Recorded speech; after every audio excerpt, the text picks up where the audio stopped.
the fuck is that? So Pauline's involvement in this game's gotta be the worst kept secret in the history of the business. I mean, artwork of her leaked months before the game released, and then Nintendo just came out and said it and put her on the cover art, which I guess makes sense. It makes about as much sense as Pauline being here at all. I love this game's Pauline, but that isn't to say her inclusion here makes any sense at all in any which way whatsoever. Like, she's basically Bonanza's Cappy, or it's Luma, or it's Flood, or it's Bowser Jr. It's companion character who unlocks the door to this game's unique gameplay quirks through her magical singing or whatever. And her character's great. They basically just took Pauline and turned her into the average kid, which is to say, she canonically eats Tide Pods and has no attention span. Donkey Kong isn't much better though, they're literally the same person.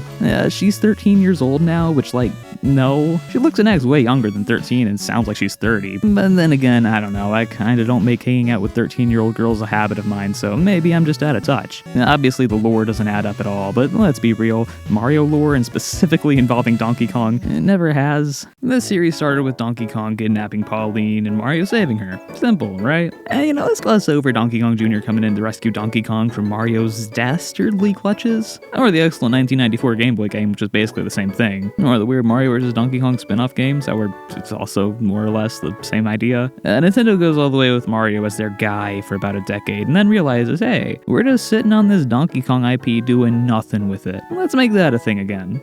Hence, Donkey Kong Country. It's big, it's beautiful, it's loud, and it's really ambitious technologically speaking, but Nintendo realized, oh snap, DK's a bad guy, except for that one time. What do we do to make him cool? Simple beans, Knuckle Chuck. Just take Donkey Kong and replace him. So apparently the hero Donkey Kong, the good guy, is the son and or grandson and or unspecified younger family member of Cranky Kong, who's, I guess, the old Donkey Kong who kidnapped Pauline, I guess, I don't know. Does it explain why modern Donkey Kong is the same age as Mario and also 10, 15 years older than Pauline and generally all friendly dembly with them now despite still acting up himself sometimes? Not really. Does it explain why Cranky Kong is a good guy now? Not really. Does it explain whatever the hell happened to Donkey Kong Jr.? Don't ask. People who do tend to go missing. Bonanza implies Pauline's grandma is the character from the original arcade game, so literally all they have to do to clear up this massive timeline issue is just confirm Jumpman is Mario's grandfather rather than Mario himself. And they won't do it. I don't know, man. The lore here makes no sense at all, but it's also who the fuck cares? Mario games have never had a real lore at all outside of the RPGs. The characters fulfill whatever role they need to in whatever games they need to. Sometimes Bowser's a fascist evil overlord, sometimes he's a little meanie who plays go-karts with Mario.